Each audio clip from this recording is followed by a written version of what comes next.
Civic Center. What's up with the Civic Center? Can't go in there.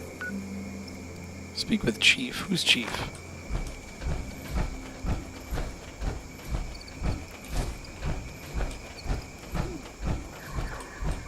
Contact. Oh, shoot.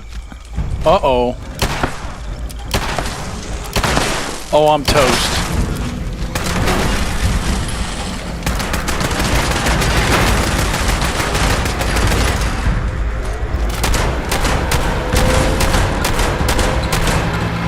Uh-oh. What's up, Phil? Oh, I gotta run.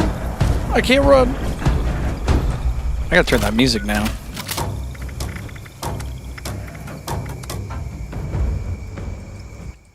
There we go. That should be okay. Yeah, Phil, what's up? I'm playing a video game. I'm playing Fallout 76 just to kind of have something to do while this is... While I'm kind of on here. I just sneezed. Excuse me. What's up, CMM? How you doing? Yeah, remember, this is mostly a talking kind of show, but I'm going to be playing games just to have something, you know, for you guys to look at. Thank you, dude. Oh, the robot took a tumble. Yeah, this game, I can't believe this game is running on this computer. I have the graphics card that's in this computer is like 10 years old. I have it on the lowest settings possible. Let me kill this robot. These are bad robots. All right, thanks for the bullets. Yeah, you guys have a good show tonight. It was a pretty great show, wasn't it? It's a fantastic show tonight. Absolutely incredible. Uh-oh. This thing's getting activated too. I'm gonna sneak. What's up, dork? Got him. CMM says, any info on when the CDs? Nope. I'm gonna tell you right now. There are so many little things that I have to do before I actually go and get the CDs made. I have to record the next record. I have to make sure this computer has a graphics card. That way, every time I go to stream on here or we do something, we hang out, it doesn't look terrible. I have to fix up some of my guitars. Oh, that's going to blow up. Watch this. It's like a little nuclear bomb. It's a robot. Anyways, yeah, the CDs can be made, but here's the bad news. The vinyl, while it has sold some, really hasn't justified a ton of the work that I put into it, which is sad to say. And it's not that I regret it, but it's just like, as a priority, it's pretty low. Just because I think altogether we've sold like 13 or 14 vinyls. So I'm just now making the money back from having to like set everything up, if that makes sense. Will it have the Blank song on it? I don't know. I don't know if it'll have enough room. The problem is that the Blank song didn't fit on the vinyl. So, yeah, it was 45 minutes, and I think it was like 40-something. It was right at the line, so it just didn't really fit. Yeah. But I can't make any promises yet. Ooh, look at this guy. He, like, blended in. But, yeah, but as far as... It's not a definite no. Oh, my God. I can't even shoot him. How did I play games at 30 FPS when I was a kid? I don't know how I did it. Oh, come on. I can't get him. Yeah, that's the problem with CDs is that... Oh, my God, there's so many of them. The problem with CDs is that a stream, when you buy streaming stuff, it really takes no effort. It's, oh, can I listen to your song? And then you click on a button and boom, you got it. Whereas buying a CD is, okay, I had to wait for it. Oh, hello. I have to stop and make sure I can afford it, and then you got to wait for the item to get shipped. And then the other thing, too, is like you got to find people that are in the market. I hate to say it, it's not it's not the best system anymore. There's a reason people don't do it anymore. So, Cletus says, I'm getting into ironworking, and I've never done a construction type of job before. Really? That's awesome, dude. I don't know what these things are. These things are in the game, and I don't know what they are.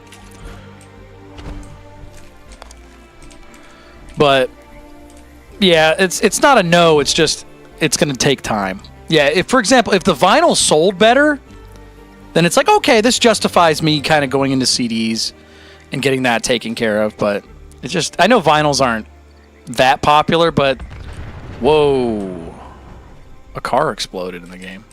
Yeah, the cars are nuclear reactors in this, so if a car gets damaged, it just blows up. It's pretty crazy. Spider says, hey, Pat, how do you feel about Korn? The band is pretty dang good. I'm not like a super fan of them, but I enjoyed listening to them. Oh, that truck's going to blow up, too. Uh-oh. I got to keep moving.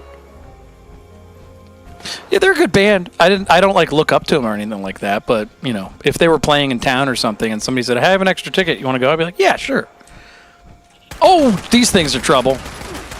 Oh my god, I'm gonna die. That's like a death ray. I don't know why that's in the game. Oh wait, is this gonna blow up? Excuse me, ma'am. Oh god, it is. I gotta run. I'm toast.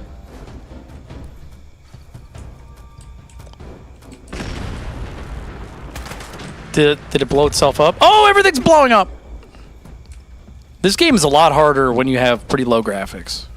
Oh, ah! It snuck up on me.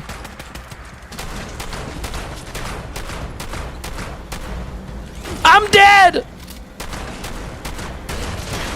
God, Five Nights at Freddy's. Five Nights at Fallout. Good lord. Alright. That was insane.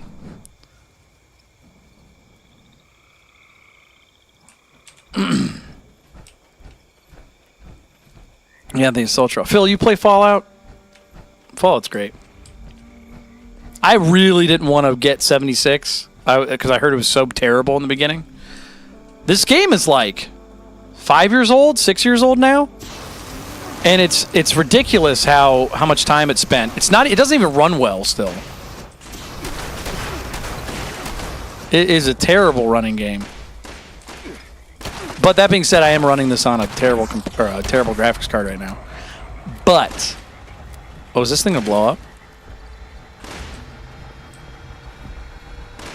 All right, you guys take care of that. But you know what's funny? I remember when Five Nights at Freddy's came out. Oh, my gun just broke.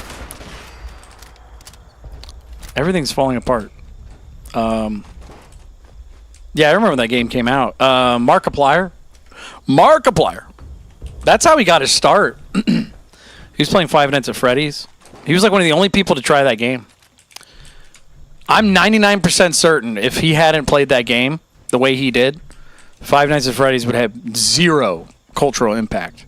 Because it's a neat game, but like, how many people actually bought it and played it? I didn't. It's pretty interesting. Spider says, speaking of games, did you play Spider-Man 2? I played the first one. I had when I used to live with my folks, they had a PS4 that they bought like last minute. Like I think PS5 was just coming out or something, but the joke is that they bought a PS4 and it had Spider-Man and it was like a Christmas bundle or something. So we got Spider-Man with it, and I remember thinking like, what was the game? There was also Death Stranding 1. I remember getting Death Stranding because I was really excited to play Death Stranding because I'm a big Metal Gear Solid guy. And it came out, and I was like so disappointed. Like it wasn't bad, but it was like, this is such a forgettable experience. Spider-Man was really fun. I really enjoyed Spider-Man. But Death Stranding was so boring. Excuse me? There's a robot in here. Excuse me? You know there's a comic in here. Oh, what's this? I'm not. I'm just going to take that. I'm not going to read anything in this game. The walking simulator, like, it had so much potential to be a game. You know what I mean? Like, there was so much potential. Like, here's what I thought Death Stranding was going to be. I thought Death Stranding was going to be, all right, there's ghosts, you have to fight them, and you got to deliver stuff. And I thought it was going to be more involved. But there were so many moments in that game where I was like, is anything going to happen? Like, are you telling me the entire experience here with this game is don't fall over? Like, are you serious? That's the game? But then you watch it and you see, I mean, I probably put like 100 hours in the game too. Like, I didn't play it for 5 minutes. Like, the first 8 hours of the game, I was like, this is great. And then I went, that's it? This is the game. Like, nothing develops. Like, there's not more to the game. You're just delivering packages. I was shocked. I was absolutely shocked by that game. But I didn't play the Spider-Man 2 game yet. Yeah, just never really...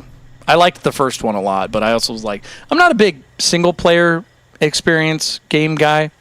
I like to play multiplayer games and, like, stuff that has, like, procedural generation, stuff that, like, you can go over and over and over again. Like Fallout is fantastic because you don't play Fallout the exact same way every time. Skyrim's the same way. Any RPG, you could play it differently. You can be like, oh, I remember this part, but you're a different character now, so you get a different experience. So I really like that. Jonathan says, Pat, have you heard of the game Jaws Unleashed? You said you're the shark? It sounds neat. I don't know anything about it, though. I don't remember watching it. Spider says, half my work stuff is doing Uber Eats deliveries, so I don't know how I feel about playing Death Stranding. Oh, that sounds like a nightmare, dude. Let's see what this... Speaking of nightmares, what's up? How you doing, vendor bot? Okay. A whole bunch of crap in this. If you guys have never... Has anyone played Fallout 76? It's Fallout, if you've ever played Fallout, so... It really isn't that different of a game. The only difference I would say with this game is it's easier. It's tremendously easier. It is basically like playing any Fallout game on very easy. But it's still kind of fun. It's still fun in the respect like you get stuff, you go loot hunting, you try and like get your weapons, make them better. There is some story elements that are actually interesting. I've been playing the Brotherhood of Steel storyline, and I enjoyed that so far. But again, it's I would say, like, if you think Bethesda makes watered-down games, this is as watered down as it gets. Like, I mean, absolutely the most watered-down experience. The atmosphere is tremendous. Like the audio, the spatial... Like, here, I'll just go outside real quick. Hold on. I'll turn the volume up, too. Like, if you close your eyes, you feel like you're outside. Like, I've lived near West Virginia. I've been to West Virginia where this takes place. Like, they got so many details correct. They're so good at the world. It's incredible. But as far as, like, oh, you have to go do something. It's like, find me 3 of these kinds of carrots. And you're like, that's my mission? That's what I'm supposed to do? That's ridiculous. Go to this place and shoot up the monsters. And you're like, okay. But yeah, all the other Fallout games are tremendously amazing. So, but if you want to play a Fallout game and you're waiting for the next one, this is fine. It works. I enjoy it. It was like $5, I think. It was $5 when I picked it up. And it's multiplayer, so if you want to play with friends, it's like, okay. I like it. Oh, hello.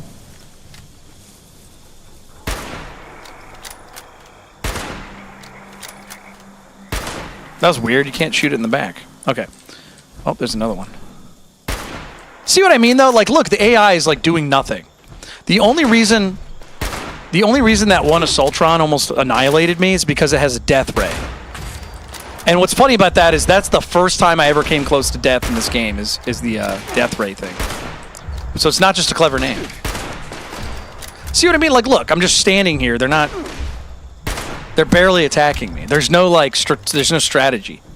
There's no moments of of intense, like, uh-oh, I'm gonna get attacked. There's scariness to this game, but there's no, like, actual fear. For the most part, at least. But here, but here, look at this. We got a little city. Out here, we got a swamp. I haven't been over here yet, so that's pretty interesting. Spider says, you said you like procedurally generated games. How do you feel about No Man's Sky? That's a game another game that was like in the beginning I didn't want to play it because I heard it was terrible. And then later on in time, we were talking about this the other day actually. It looks like it's fun now, but I don't know anything about the game, which is kind of what I want. I don't want to learn that much. I want to be able to like experience it on my own. Whoa, look at that thing. Annihilator. Ah, it's an Annihilator sentry bot. Whoa, it's attacking something. Shoot at it. That's a smart idea.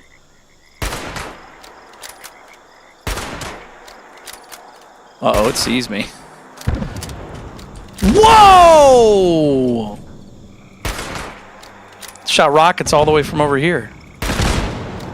See what I mean, though? Like, I'm not really in danger. It's just like, okay. It's very, very non-thinking Fallout. And Fallout never had, like, an excellent gunplay in the beginning.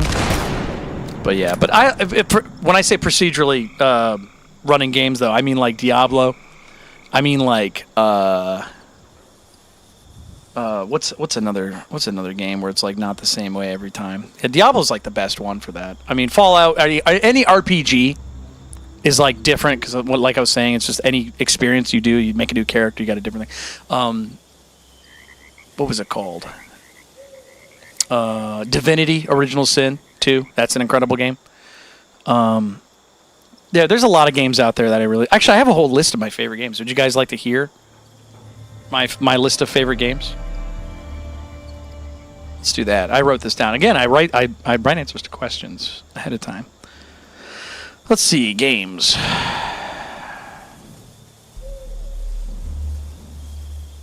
Favorite games of all time. So, like Legend of Zelda, Ocarina of Time's incredible, obviously. Legend of Zelda Majora's Mask is really fun. Diablo 2.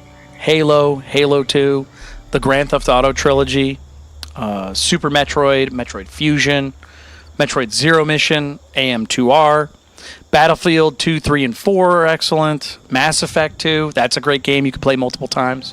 It's one of the only games I've beaten multiple times. StarCraft, Warcraft 3 was fun. Counter-Strike, any of the Counter-Strikes. The original Doom was great. Metal Gear Solid 1 and 3. Stardew Valley, that's another game where it's just like anytime you play it, it's different. Skyrim, Dark Souls, 1, 2, and 3, Elden Ring. Divinity, Original Sin 2, I said that. Half-Life, 1 and 2. Need for Speed Underground, excellent racing game. 2 and 3. Burnout, 3 was excellent. Yoshi's Island was really fun. Kirby's Dream Land, Super Smash Bros. Melee. That's a great example of a game, like a fighting game that's different every time. Minecraft, the definitive, it's different every time game probably. Pokemon Blue. Fallout 3, Fallout New Vegas. Overwatch, the original version of Overwatch was really fun until they messed it up. Fable, another game that's different every time you play it. Valheim, that game's excellent. That's another randomly generated game. Baldur's Gate 3, Dishonored, which is like a bizarre but great game, and Wolfenstein. Really loved the remake of Wolfenstein. So that's just a short list of my favorite games. So, dude, Elden Ring's incredible. I wrote a song about Elden Ring. There's a song called Ballad for Bach on Social Horror, I think. And yeah, that game profoundly affected me. Wow, that thing is tough. They don't call it an Annihilator for nothing. What was that? Are you shooting rockets at me, moron? But see what I mean, though? Like, the AI in this is terrible. I'm just taking pot shots at it from, like, 100 meters away. 300 meters away. I don't know what a meter is. I'm an American, so let me know if that's too far or not far enough. I wanted to play Marvel Rivals, but I don't know. There's something about it that just kind of made me like, eh. Like, I got kind of sick of Overwatch. It was when it first came out, it was fun, but I do have it downloaded. I have not played it yet, though. But that doesn't mean I'm not going to play it. It would be cool to play that eventually. They got Spider-Man. I like Spider-Man, so. See what I mean? Again, I'm just taking pot shots at it. Nothing. It's not even coming close to me. I'm literally about to destroy this thing from this far away. Oh, my sniper rifle's broken now. That's great. I'm gonna use my, this ought to work. Anything else?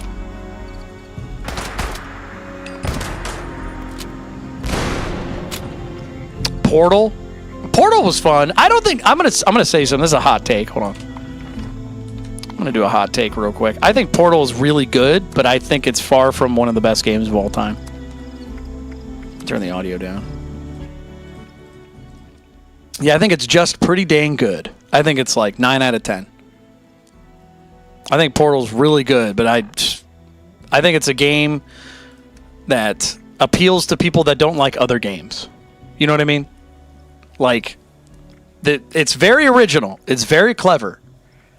But I don't have a moment in that game where I'm just sitting here going like, this puts every other game I've ever played to shame. You know what I mean? It's just, is that thing repairing itself? I think it is. Dude, I'm completely out of ammo. All my guns are broken. This is very embarrassing. This is very funny. This is a game for people who don't play games. Meanwhile, my entire arsenal in this game is completely destroyed. All right, where's my camp? Can I just go to my camp? Oh, yeah, I can't fast travel. Got too much stuff in my pockets. Man, Metal Gear Solid's incredible. That's a fantastic series. Now, you want an original game that like plays like nothing else, but is still an absolute mind bender.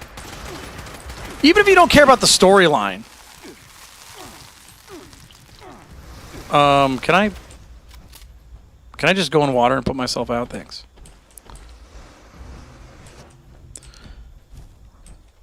But yeah, this is what I'm trying to say. Yeah, there you go. Melissa's like, I don't play games, so I like other games. And that's not like a direct cut. You know, I don't want to sound like one of those, nonsense people that has to like, you have to play this game, otherwise you're not a gamer. It's like, it just appeals to different people. Kind of like Mario. Super Mario Brothers, like basically invented the platformer, right? But like, there's tons of other types of games out there. Like, what are you, crazy?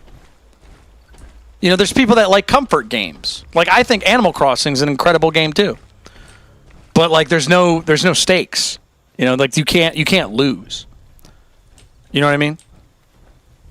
Like, some people really like competitive games. Some people live and breathe League of Legends. And those people need to brush their teeth. But what I'm saying is that there's different things for different people, obviously. But yeah. Yeah, Portal's definitely, I think it's a fantastic game. I don't think it's like my favorite game, or it wouldn't even make my list. You know what I mean? Spider says, did you play a Silent Hill 2? I haven't played a single Silent Hill game. I watched a Let's Play of PewDiePie playing it, like when in like 2008 or something, 2010. I don't remember when he first started streaming, but I remember seeing one of his first streams. True story. There's my camp. Resident Evil's fantastic too. My cousin used to play Resident Evil when I was a kid. So that's scary. When the dogs jump out of the window in the very first part of the mansion, horrified me as a child. I could not play it. I had to get my cousin Josh to play it. He had it. PlayStation, baby. Ready to go. What else everybody like? Anyone else play any games? Code Veronica is a sleeper. Dude, when I used to work at this bookstore. Well, it's hard to call it a bookstore because they had all these used items. It was called Second and Charles. I don't know if anyone's ever heard of that, but I used to work there a long time ago. And we used to get Code Veronica in so much we banned it.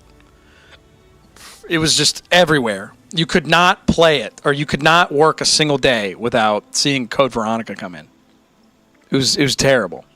Not that it was a bad game, but it's just every time. Played all the time. Yeah. Let's see here. What do we? I gotta do some inventory management. Half this game is inventory management, which is probably why it appeals to me. I don't know why it does, but I have to repair my weapon actually. Hold on. I gotta get. This is another thing that bothers me about this game is you gotta get out of the armor, and then you gotta go over here, and you gotta do this, you gotta do that. It's a terrible system. The people who invented this game is like 5 years old now. It should not have any of these problems. This is the best C- game I've ever played in my life. But it is the worst B- game I've ever played. Like, it's fun, but there's just so many bugs, so much stuff that's terrible. Cool Killer says, Pat has worked every dream job of mine. Really? You think so? All right, so we got to fix my weapons. I need a weapon. Yeah, I didn't play any of the new Resident Evils. The last Resident Evil I played was, I think, 3. When it first came out. If you can believe that. No, that's not true. I played Resident Evil, the remaster for GameCube from Silicon Knights. I can't remember what it was called. I think it was just called Resident Evil. Also played Resident Evil... I'm sorry, not Resident Evil. The other remaster, Metal Gear Solid Twin Snakes, which was excellent. Really liked that. So we got to fix some stuff. I got to fix it. Where's my sniper rifle? There it is. Can you fix this, please? Yeah, why are there all these buttons? See all these buttons at the bottom of the screen? I get it's made for controller, but come on. Can't I just right-click? You know what I mean? Fix. I have to press T. All right, now my gun's fixed. All right, come on. Like, why do I have to go through 2 menus? This game sucks. I like playing it, but there's a lot of stuff they got to fix with this game. It is definitely the best $5 game of $5 game I've ever played. Sorry, I had to pause because I thought somebody was coming into my base. Outlast? Oh, I couldn't play Outlast. I can't play scary games. I can't do that. That sucks. Do you guys play scary games? Can't do it. I can't. We're gonna be doing that, by the way, for Halloween in like October. I'm gonna be playing some spooky games, probably on here, and I'm gonna pull my hair out, and I'm gonna hate every second of it. But every time I play spooky games, you guys like it. I used to play spooky games a year ago. People really enjoyed it, but that's when I was still on TikTok. I was still on TikTok when I was doing that. So we fixed this. What else? What else broke? Didn't something else break? Oh, this one. The Fact Finder. This is a great gun. Okay, let's see. And the Gatling plasma rifle is going to go down, too. All right, can we fix this? Is it T? Hey, T! We got to fix this gun. Why do I have to press 2 different buttons? T and R to repair. Anything else going to break? This is going to break. Why can't I just press the 1 button? Please. Let me press 1 button to fix it. Why can't I make ammo at the same thing, too? I have to go to a different bench? Come on. We should really just rename this Patrick Complains. Pat Complains. What did you guys do last night? I watched my favorite streamer complain about a video game that he chooses to play. It's really fun. I'm out of material. I can't fix anything else. This game sucks. I got to get a graphics card as soon as... Oh, by the way, thank you to everybody who donated today. We hit the goal. Cool Killer. I'm going to be able to buy a better graphics card for this computer, and then I'll be able to play everything I need to play. Completions. Compatlins. What is that? Compatlins. See, here's the other thing too. This is see this lady? She's an astronaut, and I put this thing in my base so that like she would spawn, like wherever I put my base. Can't kill her, even though she annoys me now. I have to get rid of this. It's very annoying. Oh, I only have 15 bullets left. This is a fantastic experience. I need to eat something in the game. I have tons of food. Look at all the food I have. I have so much food. The game basically throws material at you the entire time you play it. There's no difficulty to it whatsoever. The biggest boss in this game is the management of your inventory. Like, this is completely filled, so people probably watching are gonna be like, "Why don't you just throw all that stuff away?" It's like, I can't. Why can't I just have some guns that I think are cool? I can't have combat armor. Why not? So you have to pick something and stick with it. I want cool. Like, why are you gonna give me cool guns like the mini nuke thing? Let me just have it. I can't have 25 guns in my inventory. That's too much. Uh-oh, something's attacking my base. All right, you guys take care of that. I'm busy. I'm busy complaining. Seriously, I can't have 2 flare guns. That's too much. I can't have laser rifle. Come on. I can't have Oathbreaker. What are you, out of your mind? I can't have mutant high-speed minigun. Let me have them! Alright, I don't want to complain about this game anymore. I'm sorry. That's probably completely the most boring thing I've ever done on the show. Which is why we're on the second channel. Anybody else? Anybody else play this game? It's fun, but it's just very... I don't want to call it broken, but it's just kind of goofy. Cool kill. What are you guys talking about? Hold on. Let's see. What do we got here?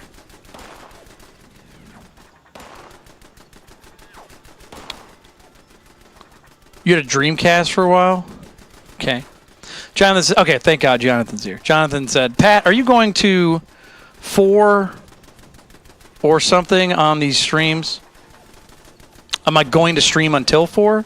I was kind of talking about that. I don't think I'll do that tonight. Okay, they're not killing whatever's out here. Oh, it's the Assaultron. Oh, there's an Assaultron? I'm in trouble. Oh, I fell down. The Assaultron's tough for me to kill. How are you guys supposed to do it? Oh, great. Now it's going to death ray me. I'm going to die. It just hit. It's going to one-hit me. I'm running. This is the only time I've ever had a problem in this game. That's not a joke. Once again, saved by the AI being terrible.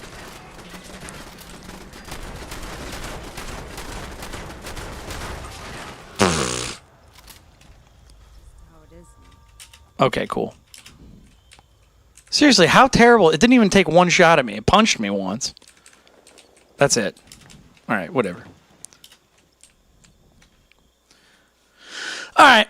Well, I was going to say, this game is, most of the time, it's actually pretty fun. I'm just in a weird area. I'm going to, yeah, I have to get rid of all this stuff in my inventory. Because apparently I have too many things. And I can't make another box without paying Bethesda more money. And I don't want to. I can't have 3 Assaultron blades. That's against the law. That's too much. Come on. You know what? I think I'm going to play something else. Because I keep complaining about this. Quit. To desktop. Alright. We'll play something that's actually, like, fun. Without much difficulty to it because of inventory management. So we'll play Valheim, which is pretty inventory management heavy, but I actually know what I'm doing with it. So that'll be fun. Army of Two. I remember when that came out. I didn't get to play it though. Yeah, I never got to play it.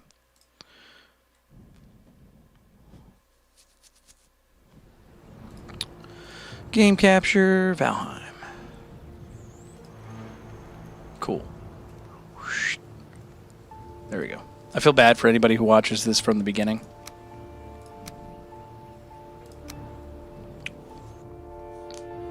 Clea says, "Ooh, Pat, have you ever played Brutal Legends?" No, I saw how it looked. That's basically Jack Black the game, right? Yeah. Jack Black the video game. There we go. Now I can actually do stuff without complaining about the entire game. You played it a bunch, Phil? How long is it? Is it a long game?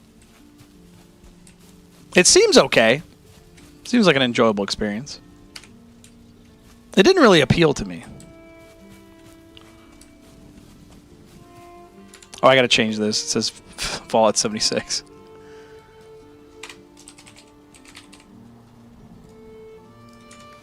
Yeah, this is an incredible video game. This is like the best, just chill and you don't have to pay attention very much game.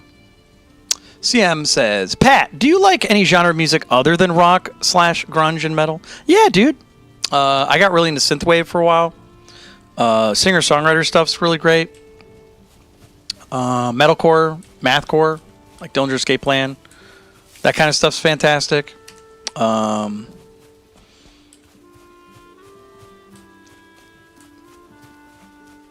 Yeah, I mean, there's tons of music out there I really enjoy. A lot of it.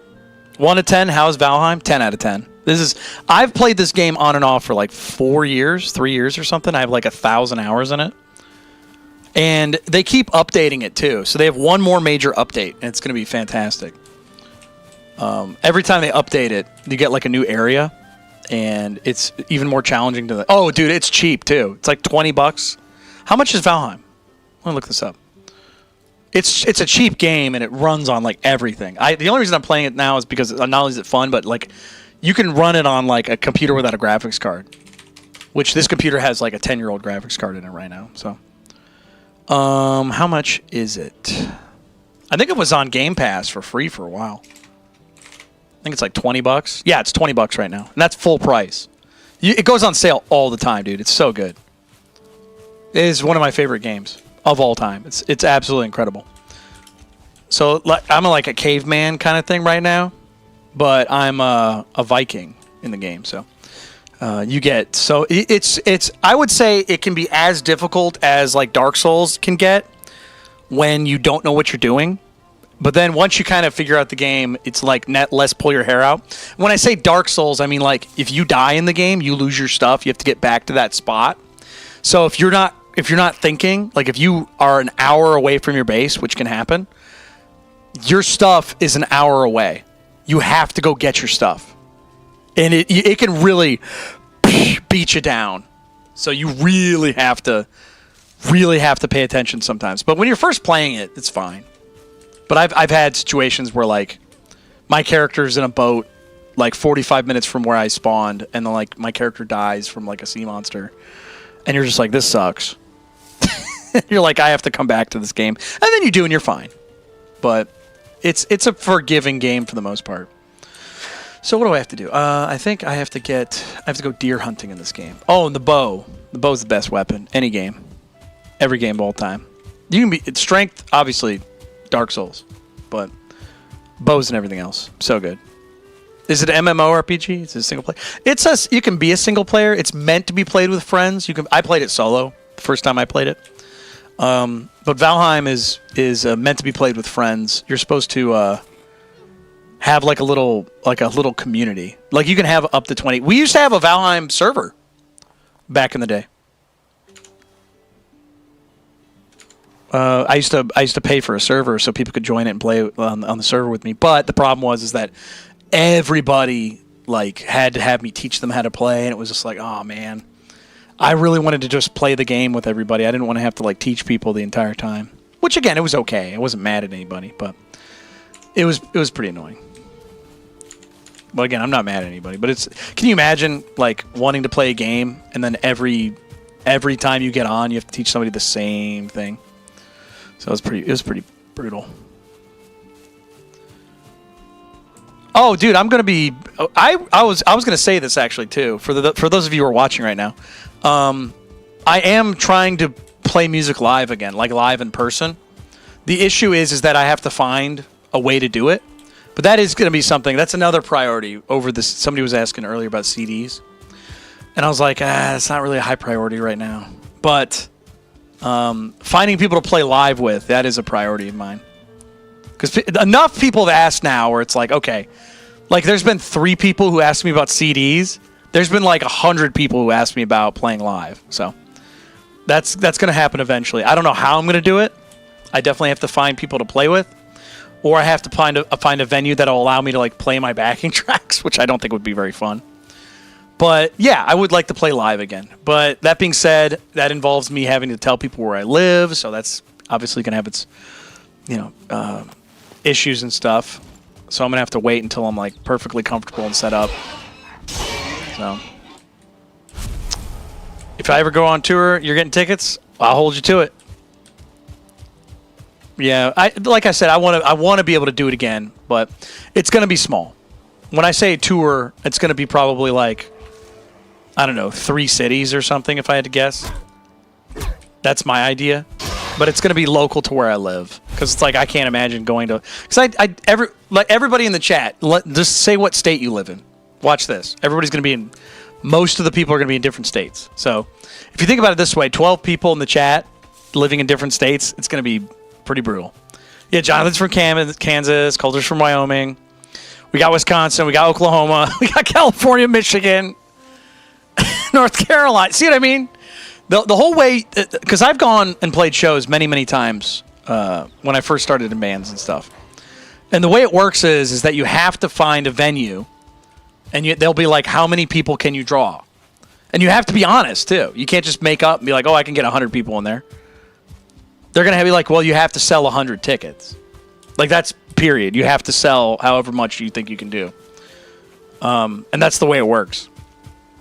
So if we have like tens of people in other states, it would be impossible. So that's why it's like, okay, I got to figure out how to do this locally first, and then you branch out a little more, and then you branch out a little more, and then it's like, okay, where are all the deer in this game, dude? What is happening? What, are they all at a party? What's happening here? I wasn't invited? What's nice about this game, too, is pretty much you pick up everything, and you're fine. You don't really throw anything away, except for resin. Do a deer call? I guess I'll just drive home now. I'm driving home. That's my deer call. It's a nice game for just collecting stuff. I had this theory, and I think it actually makes perfect sense. I said this about Minecraft, is that most of these games, like survival games, are fun to people, specifically like me, because it's like we are so hardwired in our brains to go collect like hunter-gatherer type living that we'll actually play games doing it instead of actually doing it. Does that make sense? Oh, there's a deer. Is that, you know what I mean? Isn't that insane? Oh, we had 3 deer. Oh, you would bob and weave. Oh, I got him. He's not dead, though. Oh, I'm the greatest hunter alive! But isn't that funny? It's insane how that happens. Like if dogs made a video game, they would probably have a video game. That deer ran right into me. The dogs would probably have a video game simulating a ball being thrown. You know what I mean? It'd be insane. Jonathan says, Pat, if you have seen 1, what is your opinion on the Death by Audio Echo Dream 2? I know Death by Audio, so that name doesn't... Oh, is that a deer? Yeah. That name doesn't surprise me as a crazy pedal. What's the Fuzz War? That's like a fuzz, absolutely noise machine. They have like really creative stuff. I haven't seen that one, but knowing Death by Audio, it's probably something absolutely insane.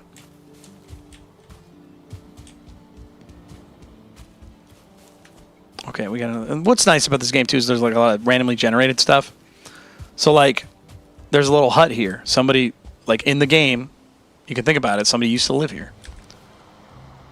Cool. We got feathers. Very nice. Amber. Very cool. More flint. Love it. Thank you. Take all that. There's another house over there. Yeah, sure. Take care, man. Everybody says that, dude. I get Jack Black, Dave Grohl. It's actually, those words are banned on my other server because I get called that so much.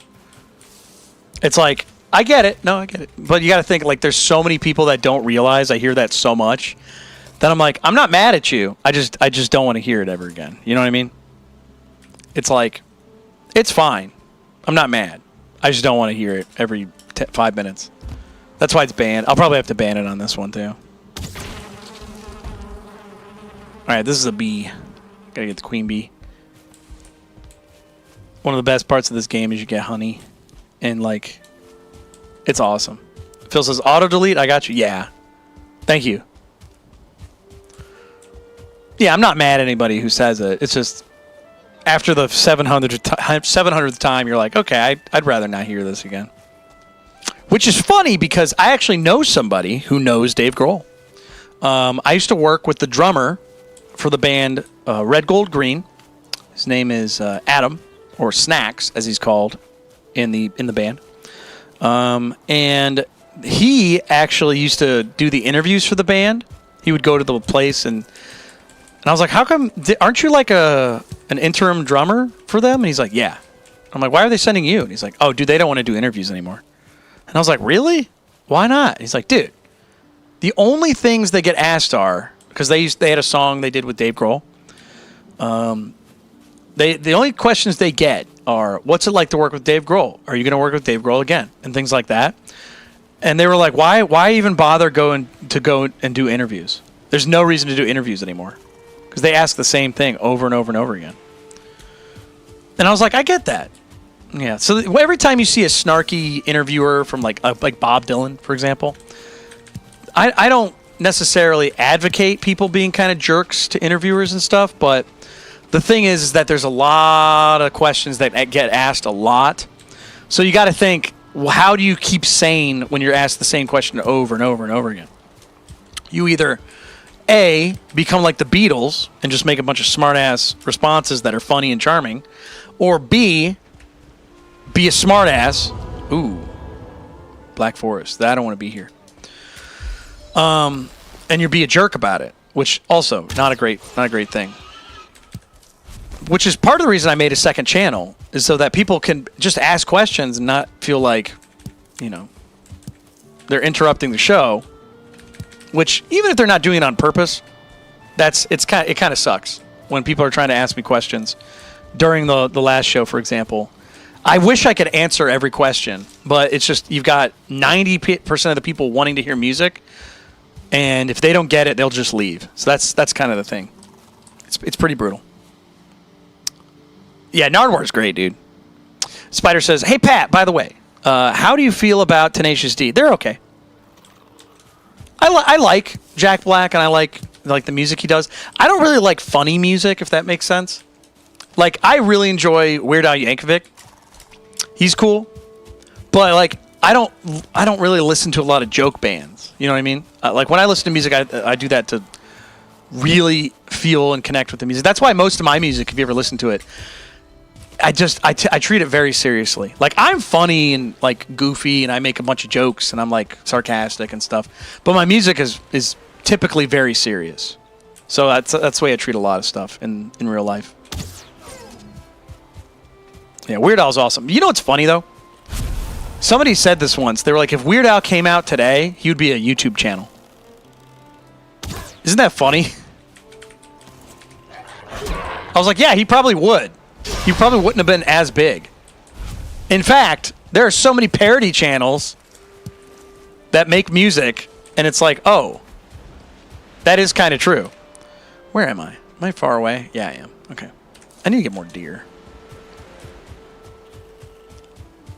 Rustic Patrick has a good question. What is the most annoying part of streaming on the other channel? Oh, I got to tell you something. So there's going to be a video I'm coming out with. I've already started writing the script for it, where I talk about the biggest mistakes I make. All right, the biggest mistakes I made my first year of streaming.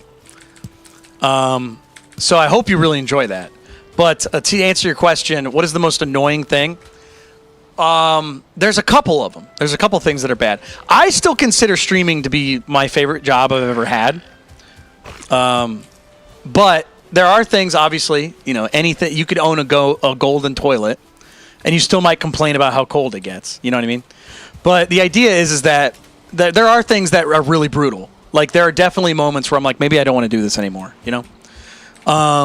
And I got to tell you, it's got to be the people that that purposefully make the show difficult. There are lots of people that are insulting. There's lots of people that try to legitimately end the experience for people, and it's really terrible. It's a very unenjoyable experience to have just like people attack you. I've had people join the Discord, which is why we have a lot of security stuff. For those of you who are on the Discord, the reason there's so much security stuff and like trying to make sure people verify who they are, and if they get banned, they can't just make an alt account and come back, things like that. And there are ways around it, but we try to make it more difficult. But the idea is that the reason I do that is because I've had people say, for example, when I used to work at a guitar store, somebody like texted me on Discord and said, "I'm going to kidnap you." And I was like, "Oh, great. I don't know who sent that, and I'm at work." You know what I mean? Like, even if they're not being serious, I don't want to read something like that. That's creepy and weird because I don't recognize who it is. There's also been people that like try to figure out where I live. There's been people like, that's why I don't talk about it. If you didn't notice that, I don't talk about like what state I live in or where I live because I moved. It's because there are people out there that are actively trying to make things worse for me. And all I do is play music. That's it. That's all I do. Like, I'm not some sort of bank owner. I'm not denying loans. I'm not affecting people's jobs. I'm not attacking anybody. I'm not, going after their health. Anything. I'm just a guy who is on the internet who plays music. That's it. And there's people out there that get mad at me. And the way I explain it is that it is baffling, but I'll explain it. The way I understand it is that there are people that like the show and enjoy the experience so much that they have to get more, and if they can't get more, then they get violent about it. You know what I mean? Like, isn't that crazy? Like, there are definitely people that used to watch my show that loved it, and they like, I don't want to say stalked because it's not like they went outside my house and like collected garbage from me. But there are people that used to like pay attention still to this day from the beginning of the stream who I had to ban because they're either like really racist people or they were like violent or like, just bad people that brought people down in the community, or they were like they were aggressive towards me. And they still watch the show secretly. They do. They might even be here right now. I don't know. But there are absolutely people out there that, and I would say the most annoying part of the show is there are people out there actively trying to hurt me, whether it be, emotionally, physically. They're trying to financially ruin me. I had somebody try to post my phone number on Discord. Luckily, they didn't have my phone number. It was an old phone number, but they tried. They tried to. So that's what I would say the most annoying thing about it. Like, everything else is kind of secondary. The D1 haters that are out there are a sign of success. It's a sign of, like, you are doing something, because most people wouldn't even bat an eye at you. Now, the fact that I have people out there that are, what's the word? Preoccupied with me in a negative way shows that there is positive. You know what I mean? You can be a streamer doing anything. Having D1 haters is a sign of like, okay, we got stuff. We got something to worry about. I got something to lose now. Does that make sense?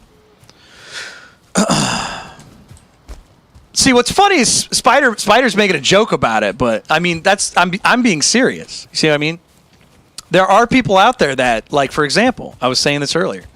There are people out there that tried to, like, people put my full name before. Like, obviously, you could figure out my full name. It's not hard.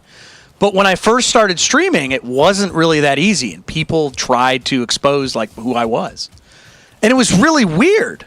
And I remember having to be like, dude, please stop. Can you stop saying, like, my full name? I'm like, why? It's public information. It's okay if I do that. And I'm like, so I had to ban them, and they got really mad at me for banning them. And I'm like, I'm banning you because you didn't listen to me, and how would you like it if I posted your full name? How would you like it if I did that to you? And they're like, yeah, but it's public information. I'm like, dude, you are not understanding what I'm talking about. But see what I mean, though? Like, there's people out there, this is not a joke, There are people out there that have my full name as their user profile. And I'm like, I don't understand why. And you'd think the people that do that, like, I would be some sort of like phenomena. It's like, no, I'm in a chat room with 11 people right now playing Valheim. And there's people out there that probably are trying to figure out where I live. And it's like, I don't get it. So that, I know it's a long-winded answer, but that is an example of being a public figure on the internet. There are people out there that are just D1 haters that want to destroy your life for the simple reason of I don't like you. And again, it's not like I hurt anybody. It's not like I affect people's jobs or financial options. You know what I mean? I think the worst thing in the world I've ever done to somebody online is insult them and not play their song. That's about it. And if that's enough to warrant somebody trying to go after me, then all right. That's the internet, baby. That's showbiz. Yeah. I wish it was that they were jealous. I think it's just they like the show enough to where they want me to pay attention to them. And if I don't do that, then they go to the next thing. They go to the next thing. And I'll give you guys another one too. Actually, this is like another factor about like the Discord. There was a situation where we had a lot of kids on there, and there still are a lot of kids on there.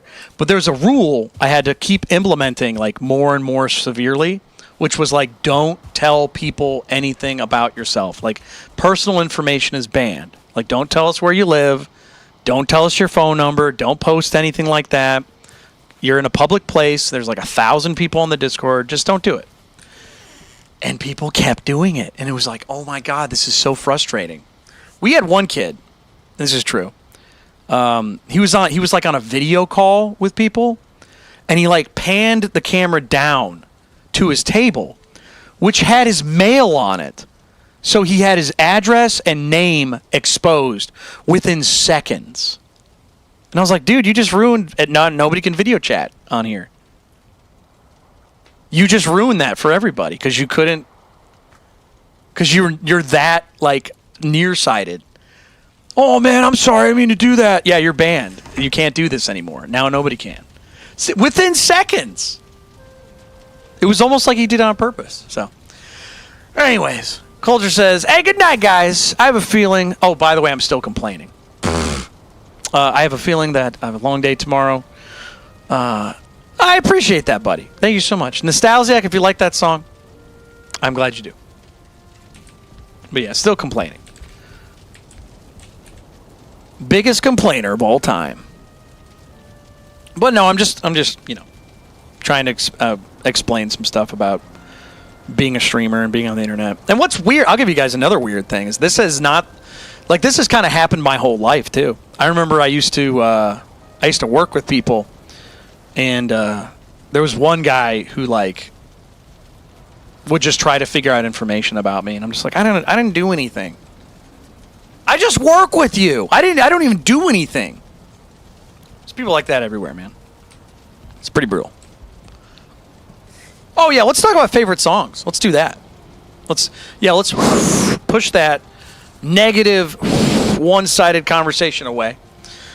Yeah, let's talk about our favorite songs. CM, great idea. Yeah, let's talk about our favorite music. Disparity. I wish I could play that more on the show. I love that song. I love that. You can just spit them out. You can be like, oh, I like this song or I like that song. You don't have to, it does. I'm not going to hold you to it.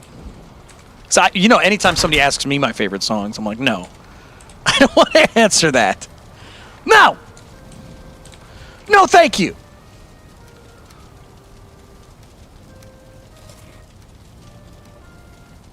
Get a second chest here.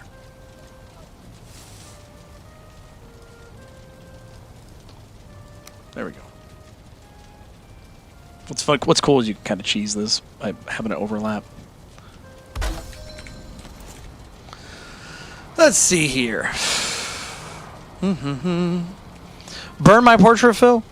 Get By, No Longer. Dead Athletes, what I'm looking at. Blank Song. Right on. The list goes on. Spider says, favorite finals. Oh, we're talking about my music. I think it's more interesting to see what people like about my music. Because I don't get to ask that question that often. I just kind of go based off of who donates for what and what gets requested a lot, you know. All right, we got to get these bees out of my inventory. I'm going to build some stuff. How Tall is the Sun is one of your favorite albums? That's awesome. Thank you so. It's been amazing how that record has been like really popular. Like every other album I had, I was like, I got a couple. Oh, I like it. You know, that's pretty good. And I was like, okay, thanks. You know, but this one, it's like, okay, good. I'm very happy that more than a couple people that I know enjoy it. You know, it's a great experience. I always say that the really good stuff doesn't stay a secret for long. So it's nice to know that people are actually like, oh yeah, this is great. I gotta sneeze again, dude. Excuse me.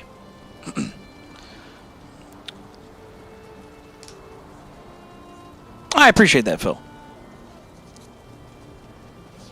Yeah. Yeah, that album was being recorded for a long time, dude. Long time. I mean, when I actually sat down and started recording it, that was fast. But having to write everything out and get everything set up, that took a long time. So you like Evan Jones, Day Old Me? Very cool. Interesting, the acoustic stuff. You're going to really like the new record. I'm very happy about that. Yeah, the acoustic stuff's going to be very good for people. This is something you have to be careful about when you're like recording. You really do have to be like, do I feel like playing this song for the rest of my life? Because worst case scenario, nobody wants to hear it. Best case scenario, everybody wants to hear it all the time. So it's like you really got to be like, okay, I'll check this out. Oh, I don't want to make that right now.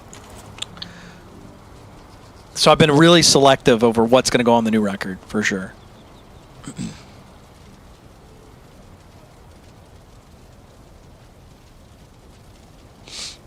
Yeah, Dead Athletes and Burn My Portrait are definitely like sibling songs. Like you can't listen to one without the other.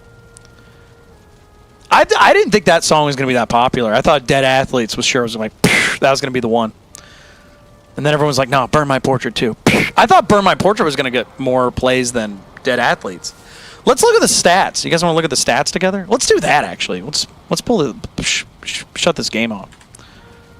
Let's look at some information. Yeah, let's do that. Turn this off. All right. Make myself a little bit bigger. There we go. Yeah, let's look at some stats together, shall we?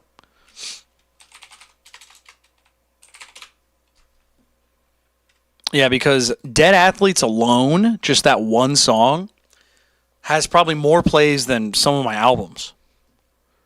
So let's see here. Let's look at stats. Ho! Does anybody want to take a guess how many plays my music has over the last year? Just the year. 365 days. So that means my album came out, what was it, July or June? It came out in June, so June, July, August, September. So that's 3 months. So the album's been out for 3 months. How many plays does all my music have over the past year? Let's see here. Phil says 200,000. Okay. Let's place our bets. All right, what do we got here? I'll pull it up for you guys so you guys can see the stats because it's pretty interesting. But this is mainly for Spotify. It's mainly for Spotify. I'll tell you this. People dunk on Spotify a lot. They're the only one that gets major, like most people listen to it. Spotify is by far the most popular. All right, so let's see here. I'll pull up a window capture. Yeah, nearly everybody listens. I think it's like 80 to 90%. Yeah, 80 to 90% of people listen to Spotify. So, window capture. Here we go. Just pull that down. Just Spotify alone, it's 118,000 plays this year. So that's awesome for me. Because before we was like in the hundreds or single digits, you know what I mean? Yeah, dude, we're at 118,000 plays for the year. And for the past, check this out, almost half of those for the past 2 months. So when the record came out, you could see the stats. It's like explosion. And again, Spotify. That's only Spotify. So that's pretty cool. That's pretty cool, dude. So it shot up from like 1,000 if I was lucky, 2,000 if I was very lucky. Oh, I'm behind that. Hold on. Pull this down. What am I, stupid? Yeah. Yeah, so like, yeah, check that out. That's pretty cool. And here's the other thing too. You're gonna probably think to yourself, Pat, who cares? I have a video where I got 1 million views.